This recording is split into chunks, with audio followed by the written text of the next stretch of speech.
As we approach the tail end of our island tour, let us take time to reflect upon the friends and foes we've faced, the turtles we've kissed, and let us take this waterway as our shortcut to the beginning of the end.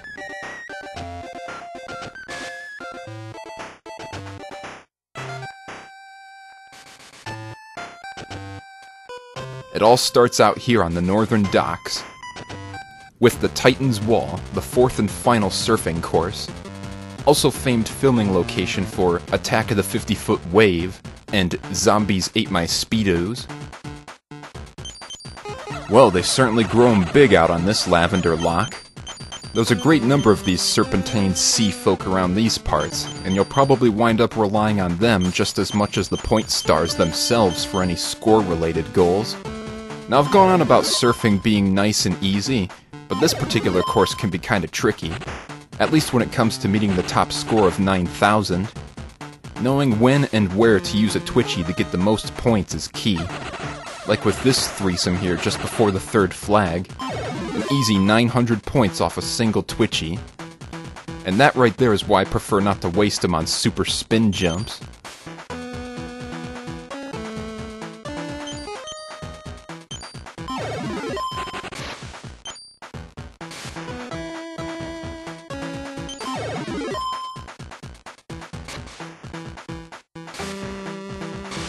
Ah, nyet, I've been nessied. Thankfully you can actually afford to wipe out once on this track and still beat the top time, as is also the case on the first surfing course at Turtle Reef. Not so much in Mermaid's Cove and Shark Breakers though, where a bail means fail. Unless perhaps you did so at the very end and crossed the finish mid-spill, in which case the clock stops while you're getting back on your board.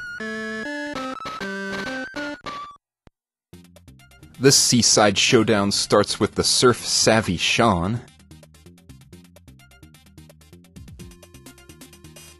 And now a word from Heejin's sponsor. You let a guppy beat you?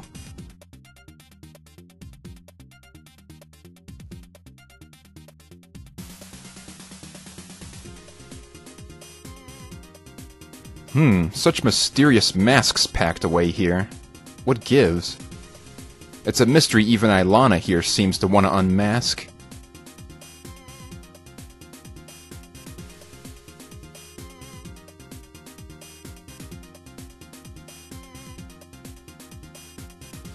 Chloe's one of a dying breed of honorable extremists.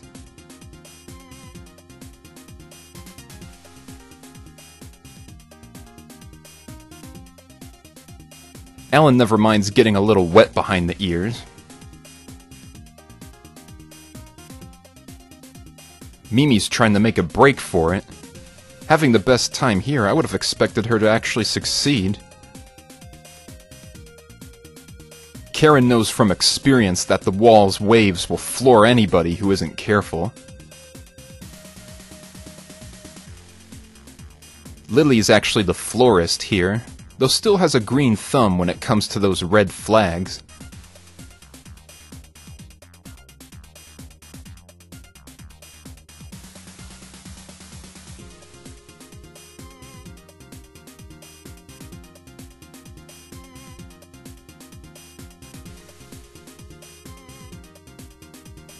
Hey, a hidden medal. Though I could have sworn I hit B3 on this thing.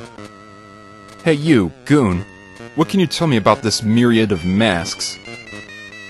Well, if you're not gonna spill any beans, your bonehead buddy certainly isn't going to. Oh, never mind.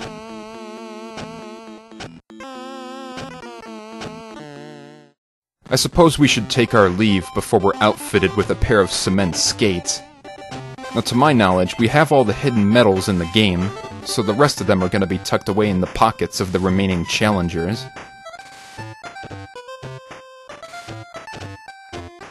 Let's return back towards the waterfall pass to the fourth and final skyboard course, the Death Drop. Watch that first step. It's a Lulu. Back into the fray for those flags. And if you thought the blazing wrath of Magma Crater was something, then get a load of this! Hummingbirds! No, seriously, these things are the epitome of evil. Couple their erratic movements with a foggy foreground, and you got yourself some chaos con carne. If you don't have a Twitchy handy to counter them, a quick 1 or 2 combo trick could work almost as well. We're also looking to land a 10 combo while flying the flags, and the best place I find to do so is a little bit off to the far left after the second flag, going into the falling rock region, lined up so as to still grab flag 3. We'll also need to hit 4,000 points, which shouldn't be too hard if we use our extra Twitchies to mine a few points from these piles of pebbles.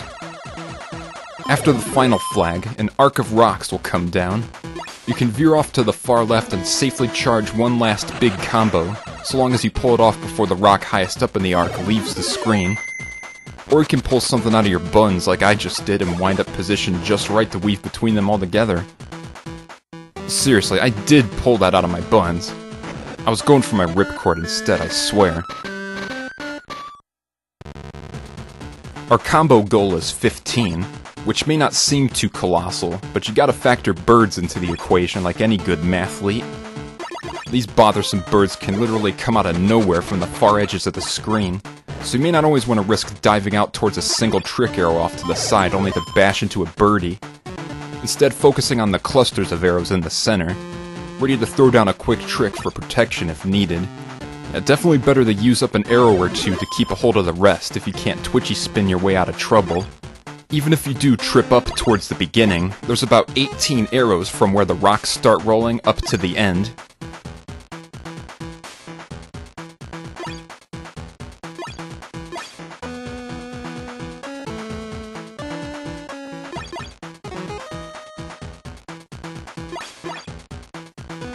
Just be ready to throw down towards the final flag before the rock arc leaves the screen, and you should have just enough time to trick out and cash in.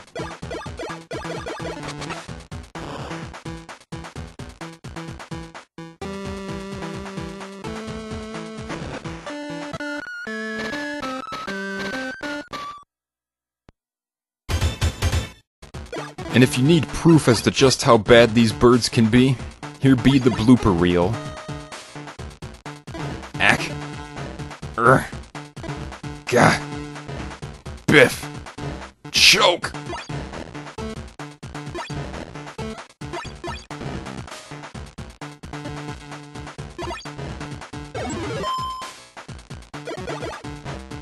Honestly, wasn't much safer going through the rocky ravine either. Ooh.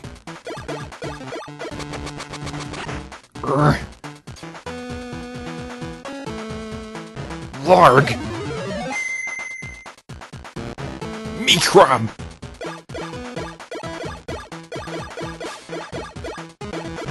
This jargon's for the birds. And another thing. 1,000-point landing. Too bad it was on a failed attempt that contributed to half my score. So that's 4 perfect landings within about 40-some attempts. Can we assume that there's just under a 10% chance to 100% the landing then? Fairly uneven odds, but well worth getting stoked over when you do bag a bullseye. The Sky Jinx begin with Dan. When it comes to knowing what makes one pro, he's somewhat of a beginner.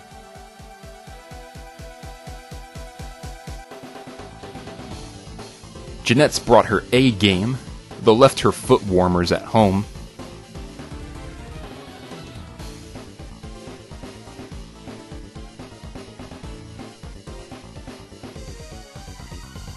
Anne really jukes and jives when those rocks start to roll.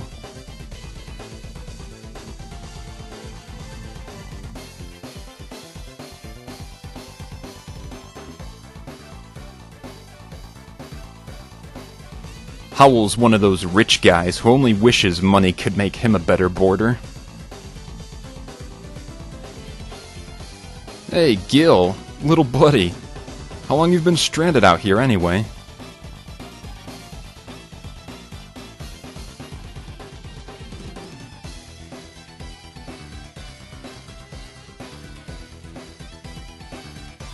Tom sees me rollin', though oddly enough, he ain't hatin'.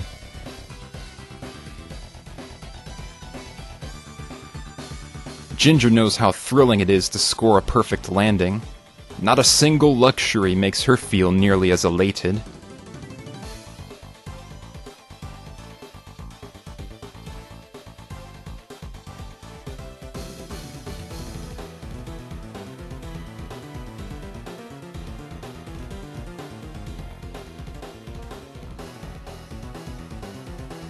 Tyler's got the reflexes of a ninja, yet still finds the birds out here to be immensely irritating.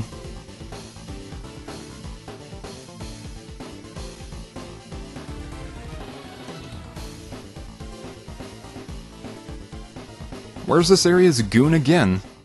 Way out here, huh? You guys really are evil, you know that. Making me take all these extra steps just to face you. Well, you no doubt admire my blisters through those rose-colored glasses.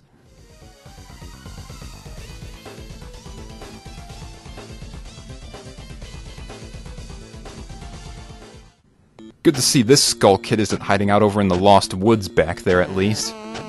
He's easy enough to find in that little sand pit of his, which is how they tend to mark their territory. Most of the time, anyway. Another chance? Not a chance. I've had enough birds and boulders for today. If there's one thing I can't get enough of, though, it's those medals.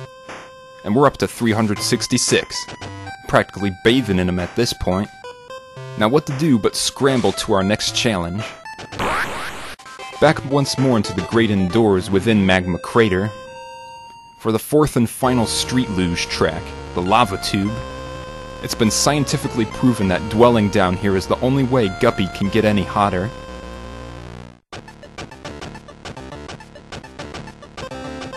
Two types of runs to cover here, starting with the Tour de Flag. That's 3,000 points with all 6 flags in 48 seconds. I tend to blaze a specific trail here regardless of the goal at hand, save for the first split path. If I need all 6 flags, I'll stay in the middle. Otherwise, I'll hang right where all the point gates are. What else can I say about this red-hot highway and its funky purple grass, huh? I do wonder how puddles of water can exist in such extreme temperatures, though. Who knows? Perhaps it's just splotches of extreme cola. The way that stuff tastes, I don't think anything short of exposure to the sun's core could change its cellular makeup.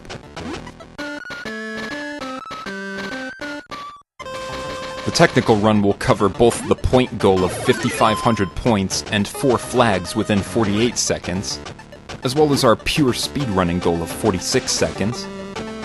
We'll want to break into the center of the rightmost lane, then gun through all the gates. This run's pretty much the same otherwise.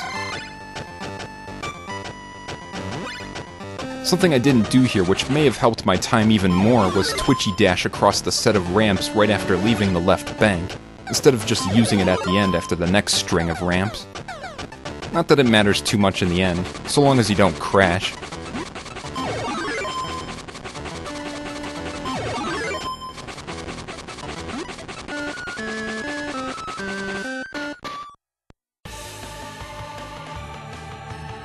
This burning crusade begins with Celia, who's followed my exploits as a shiverer of timbers way back at Pirates Lagoon. Peggy's one spicy senorita. Nothing mild about her. Chrissy wants to wipe the floor with me, seeing as how lemony fresh my style is. Whoa, dig the flicker on that guy. Could be a trick of the heat, actually. He's Chi. The guy's focused like a fierce flame, but winds up flickering out all the same. That gets us 370 medals, along with access to the final course, the half-pipe height skateboard track. I find it overly easy to beat Egbert. But against Honey, things get a little sticky.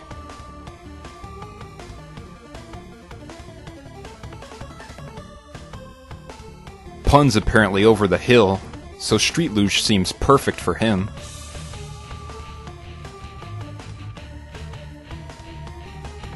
Laura's hot stuff, alright, but she still won't hesitate to give you the cold shoulder.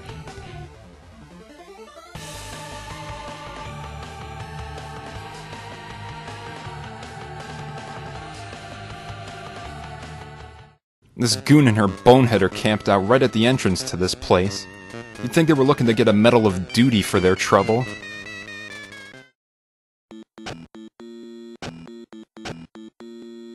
This bonehead shows us it's not easy being mean. The mask does little to hide the poor guy's guilt. Remember, kids, there's nothing harmonious about being a bone thug.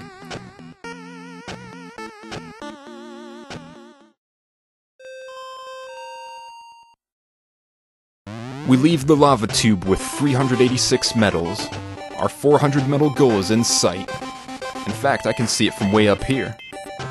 We should check back in with Finn one last time before we frolic to the final festivities.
Double, The cat's officially out of the bag and rocketing all over the flippin' place.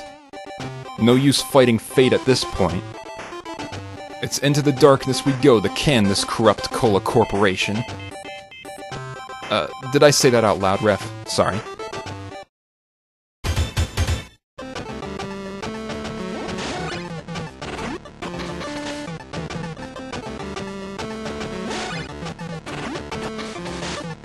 Use the brake! No, you can't make me, I tells ya. Alright, fine. Whatever it takes to retain my title as a pirate princess. But what about for speed running? Should I still brake then? So I tripped up once, big whoops. I'm still on target for 46 seconds.